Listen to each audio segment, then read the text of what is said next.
Chapitre 59. Parle-nous de ton projet de guerre. Je ne suis pas très douée en la matière, dit Suzanne. mais je crois que je me suis pas trop mal débrouillée. Elijah Floyd regarda son oreille dans le miroir de la salle de bain et la félicita. Merci, mère bovine. Ce nouveau pansement est tellement beau que cette blessure devient une réjouissante aubaine qui me donne le bonheur de m'emparer.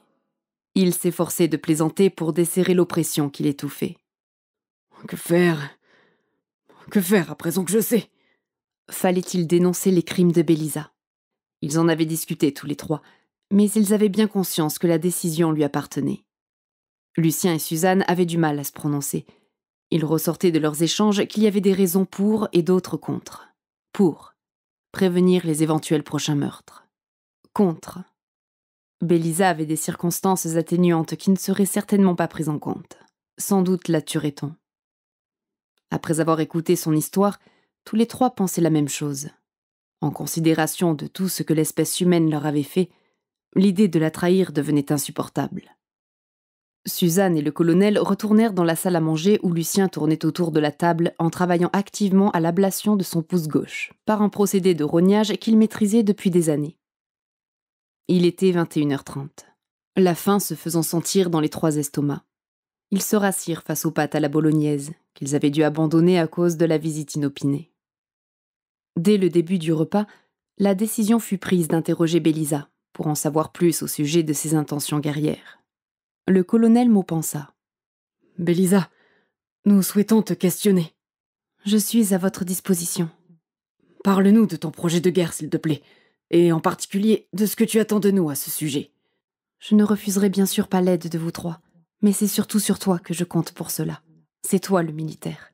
Combattre est ton métier. »« Dans ce cas, qu'espères-tu de moi alors ? » ?»« J'ai encore besoin d'un peu de temps avant de t'expliquer. »« Comprends que j'ai hâte de savoir, Bélisa. » « Et vous trois ?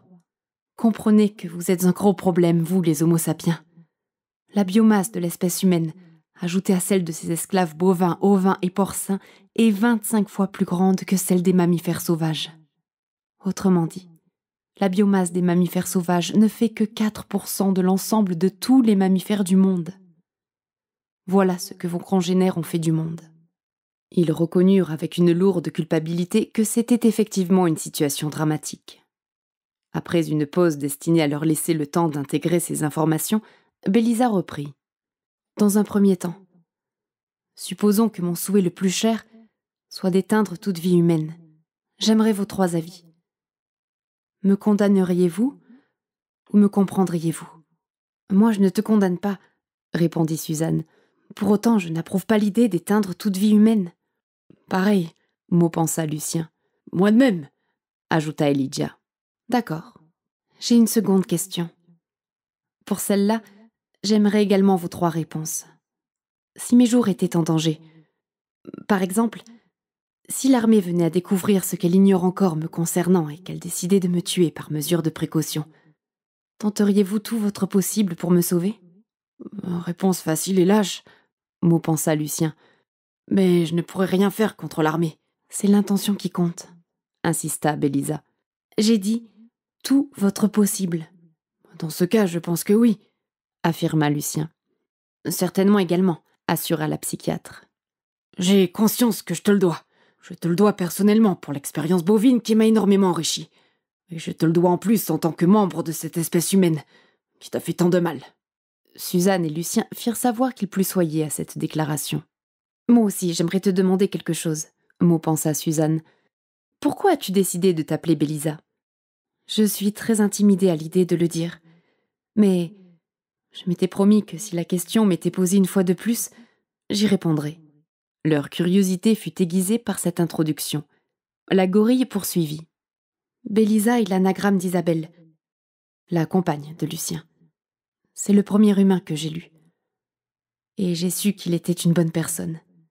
Recevoir la majeure partie de sa vie en moi m'avait forcément reliée à lui. J'ai choisi ce nom parce que j'en étais amoureuse.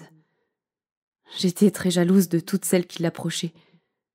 Comment pourrait-il aimer un cube gorille ? C'est tellement grotesque que j'en suis confuse. Humaine, j'en rougirais. » Du coup, l'embarras le plus apparent fut celui de Lucien. Sans doute fût-ce pour cela qu'il choisit ce moment pour dire combien les pâtes à la bolognaise étaient délicieuses. Notant sa gêne d'un coup d'œil discret, Elijah l'aida à distraire l'instant en surjouant un peu son approbation. « Sont-ce de bonnes pâtes? Ça oui, j'aimerais passer le reste de mes jours à ne rien faire d'autre qu'en manger. » Suzanne lui vint aussi en aide en changeant radicalement de conversation. « Bélisa, j'ai noté que tu t'es arrêtée de communiquer avec nous quand les gens de l'armée ont sonné à ma porte. J'aimerais que tu me dises comment tu as su ce qui se passait. J'ai une complicité, mais je ne veux pas vous en dire plus pour l'instant. » Comme personne n'insista pour savoir, Bélisa reprit. « Êtes-vous d'accord pour me venir en aide, si j'en avais besoin ?» Aucune de vos réponses n'a été catégoriquement « oui ». Tous les trois mots pensèrent. « Oui, je suis d'accord. » J'en suis très heureuse parce que j'ai besoin de vous. Ma vie est menacée. La surprise installa un long silence dans la communication mentale. Il dura jusqu'à ce que le colonel demanda « Que devons-nous faire ?» L'armée finira par découvrir que ce qu'elle croit encore être un ennemi extérieur n'est en fait que le résultat de sa propre expérience. Moi. Il faut donc m'extirper de la SIC et me dissimuler ailleurs. Lucien et Suzanne regardèrent le militaire. Bélisa poursuivit. Elijah est le mieux placé pour m'enlever. Suzanne, tu peux me cacher chez toi. Le colonel maupensa. Je te jure que je suis prêt à prendre le risque de te faire sortir de là, Bélisa. Mais ce ne sera pas facile. Il me faudrait une complicité haut placée dans l'armée, dans la SIC tout spécialement. Nous avons la complicité dont je viens de parler, Lydia. Je ne te dis pas de qui il s'agit. Cette personne se présentera elle-même. Elle te donne rendez-vous à 22h30 dans le parking de l'hôtel Sachabeau, 269 rue Life, à Aujor. L'opération se fera cette nuit même. Par ailleurs, elle te conseille de laisser ton téléphone chez Suzanne. En moins de 5 minutes, de nuit sous une fine pluie, le colonel marcha jusqu'à l'Audi, ouvrit son coffre puis son sac de toile, revêtit son treillis, posa un béret sur sa tête et tassa en boule ses habits civils dans le même sac. Au moment où il allait se mettre au volant, « Elijah, sous l'aile avant-gauche de ta voiture, on a placé une balise magnétique. Je te recommande de la décoller et de la laisser au sol contre le mur de la propriété. » Trouvant l'objet à l'endroit indiqué, il s'en débarrassa non sans libérer quelques épithètes dissonantes. « Comment savais-tu ça, toi ?» C'est notre complice qui m'a renseigné et qui m'a demandé de te le dire. Il était 21h02. Après saisie de l'adresse, le GPS calcula une durée de trajet d'1h13, avec une arrivée prévue à 22h15. L'Audi accéléra, chaque rapport de vitesse passé faisant flirter le compte-tours avec la zone rouge.